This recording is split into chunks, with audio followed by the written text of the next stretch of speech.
नमस्कार दोस्तों, आप सभी का स्वागत है मेरे YouTube channel Ashok Chawla education app पर। दोस्तों, आज का जो हमारा टॉपिक रहेगा वो है बुद्धि यानी इंटेलिजेंसी।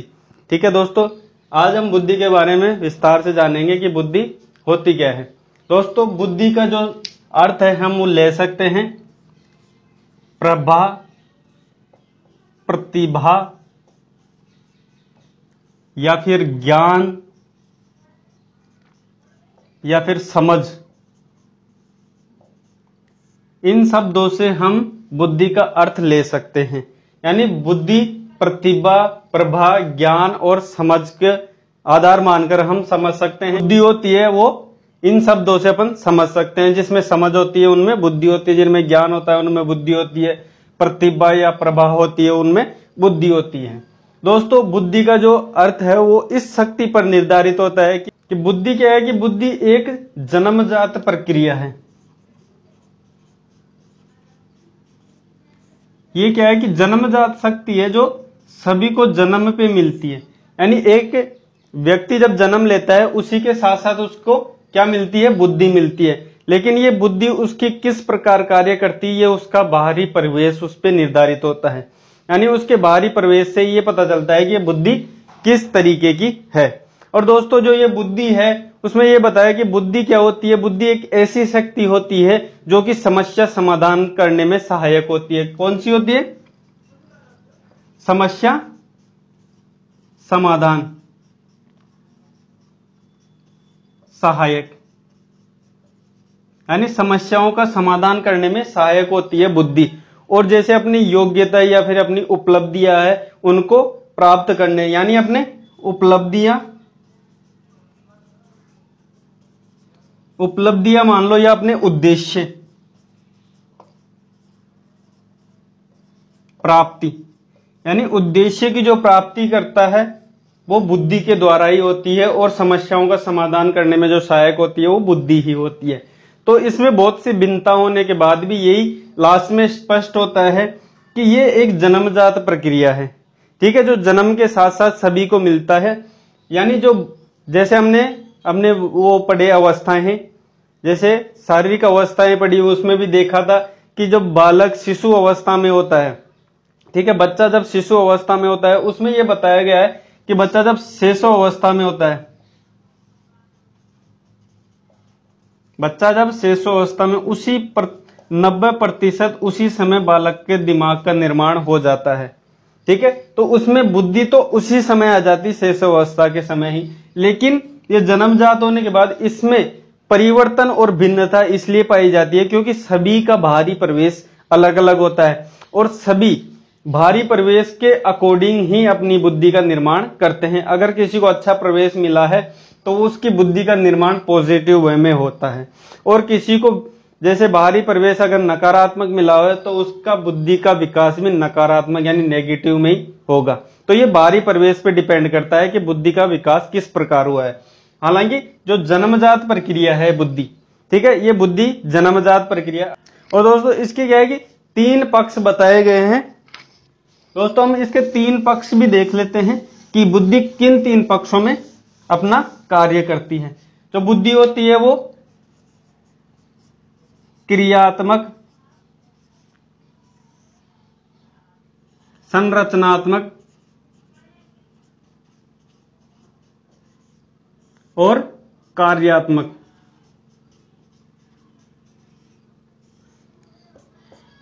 यानी इन 3 प्रकारों से बुद्धि का कार्य होता है। ठीक है, यानी जो बुद्धि अपना कार्य करने, यानी जो प्रोसेस बोलते हैं, जो प्रतिक्रिया बोलते हैं, जो बुद्धि जो प्रतिक्रिया करती है वो क्रियात्मक, संरचनात्मक और कार्यात्मक, इन क्षेत्रों में वो कार्य करती है। और दोस्तों, जो बुद्धि के प्रकार बताए गए हैं, दोस्तों वैसे तो बुद्धि के प्रकार सभी मनोवैज्ञानिकों ने इसमें अलग अलग बताए, सभी अपनी अपनी योग्यताओं के अनुसार बुद्धि के प्रकार निर्धारित किए हैं। लेकिन सभी को मिलाकर कुछ बातें हैं जो सामने आई है कि मतलब स्पष्ट रूप से जो बुद्धि के प्रकार निर्धारित किए गए हैं वो 2 मनोवैज्ञानिकों के द्वारा मैं आपको बता देता हूं, जिनकी स्पष्ट रूप से ये बताया कि बुद्धि के 3 प्रकार हैं। उसमें देखते हैं पहले तो गेरिट महोदय के अनुसार, गेरिट महोदय ने भी 3 प्रकार बताए। पहला है मूर्त, दूसरा है अमूर्त और तीसरा है सामाजिक।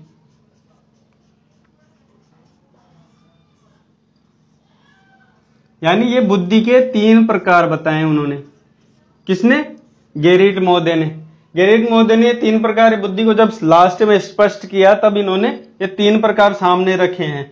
यानी मूर्त तो होती है, जो मूर्त बुद्धि होती है वो क्या है कि यांत्रिक जुड़ी होती है, यानी यंत्रों से। यानी जो भी बुद्धि वाला ये मूर्त बुद्धि वाला जो भी इंसान होगा या जो भी व्यक्ति होगा मूर्त बुद्धि, उसमें यंत्रों में उसकी रुचि रहेगी। किसमें? यंत्रों में। ठीक है। और अमूर्त दूसरी बताई उन्होंने, अमूर्त बुद्धि। अमूर्त बुद्धि में उन्होंने बताया कि इसमें जो भी बच्चा होगा वो क्या है कि पढ़ाई में रुचि, यानी पुस्तक में उसकी रुचि बनी रहेगी, यानी हमेशा वो पुस्तक में ही गिरा रहेगा। ये अमूर्त में बताया उन्होंने। और तीसरी बताया सामाजिक। यानी ये 3 प्रकार बताए हैं किसने? गेरिट महोदय ने, कि जो सामाजिक बुद्धि है उसमें क्या है कि जो व्यक्ति होता है वो समाज से जुड़ा हुआ होता है। समाज से जुड़ा होने का मतलब वो सामाजिक कार्यों में लीन रहता है। यानी जो भी परोपकार करना हो किसी के ऊपर या किसी की सहायता करनी हो, मदद करनी हो, जो भी समाज से जो भी सामाजिक कार्य है, किसी की भलाई करना वगैरह, ये सब सामाजिक बुद्धि के अंतर्गत आता है। तो उन्होंने जो बुद्धि के प्रकार बताए वो 3 बताए हैं, मूर्त, अमूर्त और सामाजिक बुद्धि। ये 3 प्रकार उन्होंने बताया। अब देखते हैं एक और मनोवैज्ञानिक हैं जिन्होंने बुद्धि के 3 प्रकार ही माने हैं। थॉर्नडाइक।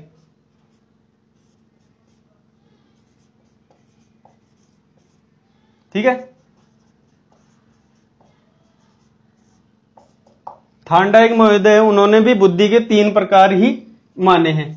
पहला माना है उन्होंने यांत्रिक बुद्धि, अमूर्त बुद्धि और तीसरा है सामाजिक बुद्धि। ये 3 प्रकार की बुद्धि थॉर्नडाइक महोदय ने मानी है। दोस्तों ये जो थॉर्नडाइक महोदय हैं उन्होंने ही बुद्धि के 3 प्रकार माने हैं, वो भी जो गेरिट महोदय ने माने हैं उसके सेम ही है, मतलब उसके समान ही है। क्योंकि यांत्रिक को ही मूर्त बुद्धि कह सकते हैं। वो इसलिए क्योंकि जो उन्होंने यांत्रिक बुद्धि है वो यंत्रों से संबंधित होने के कारण इसका नाम यांत्रिक बुद्धि रखा है। बाकी और सभी सेम है। इसलिए सभी मनोवैज्ञानिकों ने बुद्धि के अनेक प्रकार बताने के बाद इस बात पे लास्ट में आके रुके कि बुद्धि के 3 प्रकार हैं, जिसमें मूर्त, अमूर्त और सामाजिक। जिसमें मूर्त में यांत्रिक नाम दिया है थॉर्नडाइक महोदय ने, वो इसलिए दिया है क्योंकि ये यंत्रों से जुड़ी हुई है, इसलिए इसे यांत्रिक कहा है। बाकी सभी सेम ही है। तो यांत्रिक तो अभी मैंने बताया इसमें यंत्रों से जुड़ा हुआ होता है, जिसमें बुद्धि ये होती है मूर्त बुद्धि या फिर यांत्रिक बुद्धि, वो यंत्रों से जुड़ा होता है। दूसरी है अमूर्त बुद्धि। अमूर्त से मतलब बच्चा इसमें अमूर्त चिंतन करता है, तो ये पुस्तकों से गिरा हुआ होता है। उसके बाद है सामाजिक बुद्धि, यानी ये सामाजिक कार्यों में गिरा हुआ होता है। तो ये 3 प्रकार बुद्धि के माने गए हैं, जो कि गेरिट महोदय ने माने हैं और थॉर्नडाइक महोदय ने भी यही माने हैं। हालांकि जो गेरिट महोदय ने मूर्त माना है उसी को थॉर्नडाइक महोदय ने यांत्रिक बुद्धि का नाम दिया है। वो इसलिए दिया है क्योंकि वो यंत्रों से जुड़ी हुई है। ठीक है दोस्तों, ये दोनों मनोवैज्ञानिकों के आधार पर हमने देखा कि स्पष्ट हो चुका है कि बुद्धि के 3 प्रकार हैं। ठीक है, वो 3 प्रकार हैं मूर्त, अमूर्त और सामाजिक। यानी स्पष्ट रूप से हम कह सकते हैं कि बुद्धि के 3 प्रकार हैं, मूर्त, अमूर्त और सामाजिक, ये प्रकार हैं। अब देख लेते हैं इनमें कुछ परिभाषाएं जो कि बुद्धि से संबंधित दी गई है। बहुत से मनोवैज्ञानिकों ने बुद्धि से संबंधित परिभाषाएं दी हैं, उनमें देख लेते हैं। वुडवर्थ के अनुसार, वुडवर्थ महोदय ये कहते हैं कि जो बुद्धि है वो कार्य करने की एक प्रक्रिया है।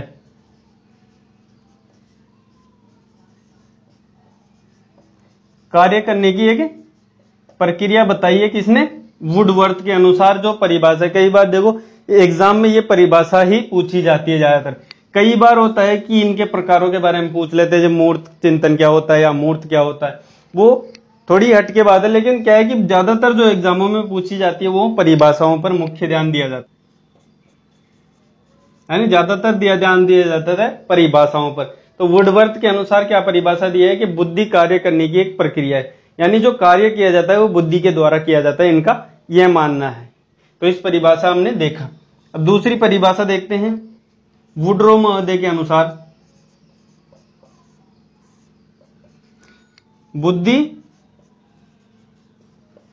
ज्ञानार्जन की क्षमता है।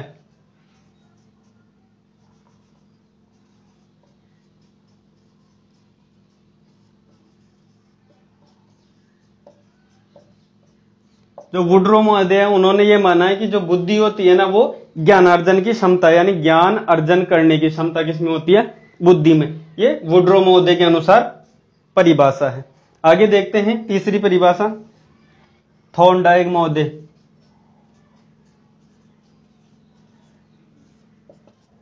सत्य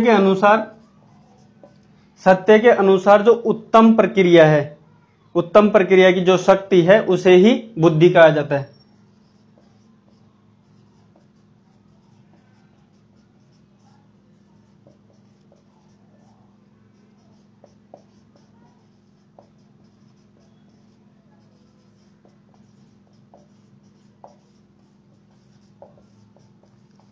जो थॉर्नडाइक महोदय है उन्होंने ये माना है कि जो सत्य होता है ना उसमें उत्तम प्रक्रिया, यानी जो सत्य निर्धारण करने की उत्तम प्रक्रिया बताई गई है वो शक्ति क्या है? बुद्धि।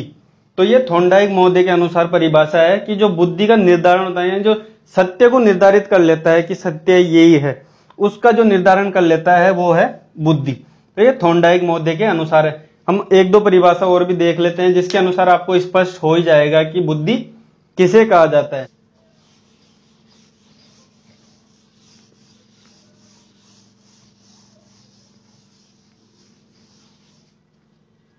अब देख लेते हैं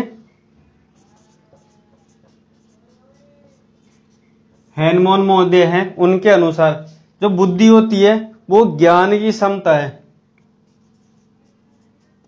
ज्ञान की क्षमता, ज्ञान की क्षमता के साथ साथ इन्होंने बताया जो निहित ज्ञान होता है, निहित ज्ञान के मतलब जो उसका पूर्व ज्ञान होता है, और ज्ञान अर्जन, नया ज्ञान अर्जन करने की जो क्षमता है वो क्या है? बुद्धि। दोस्तों बहुत से मनोवैज्ञानिक हैं जिन्होंने अपने अपने हिसाब से परिभाषाएं निर्धारित की है बुद्धि को लेकर, लेकिन सामान्य सी बात अपन देख सकते हैं इसमें लास्ट में जो अंतिम रूप में जाके एक निर्धारित होती है बुद्धि की परिभाषा संपूर्ण रूप से, वो ये मानी जाती है कि बुद्धि क्या है कि जन्मजात प्रक्रिया है। क्या है? बुद्धि एक जन्मजात प्रक्रिया है जिसके द्वारा बाहरी परिवेश के द्वारा उसका निर्माण किया जाता है।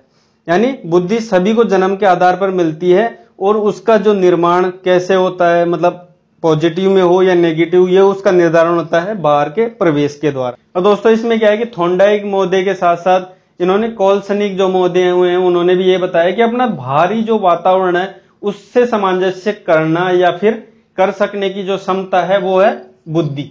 तो दोस्तों बहुत से मनोवैज्ञानिक जिन्होंने अलग अलग अपने अपने हिसाब से परिभाषाएं निर्धारित की है, लेकिन सामान्य परिभाषा जो लास्ट में निकल के आती है वो यही है कि बुद्धि क्या है कि एक जन्मजात प्रक्रिया है और जो बाहरी वातावरण से निर्धारित होती है कि उसका बुद्धि का डेवलप किस हिसाब से हुआ है।